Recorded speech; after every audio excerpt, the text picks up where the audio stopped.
Thrippanchi UP സ്കൂളിന്റെ അഭിമാന താരം അഷ്മിൽ കെ ആണിത്.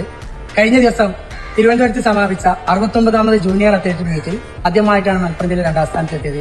അതിൽ സബ് ജൂനിയർ ആൺകുട്ടികളുടെ 100 മീറ്റർ റിലേ മത്സരത്തിൽ 1ാം സ്ഥാനം നേടിയ താരമാണ് ഞങ്ങളുടെ കൂടെ ഉള്ളത്. 1ാം സ്ഥാനം റിലേ ടീമിൽ നേടുക എന്നുള്ളത് അത്ര നിസ്സാര കാര്യമൊന്നുമല്ല. സംസ്ഥാന സ്കൂൾ മീറ്റിൽ 100 മീറ്ററിൽ 1ാം സ്ഥാനം പിടിക്കണം എന്നാണ് ഞങ്ങളുടെ ആഗ്രഹം. ഞങ്ങളെ സപ്പോർട്ട് ചെയ്ത എല്ലാവർക്കും തൃപ്പഞ്ചി യുപിസിന്റെ സ്പോർട്സ് ക്ലബിന്റെ നന്ദി അറിയിക്കും.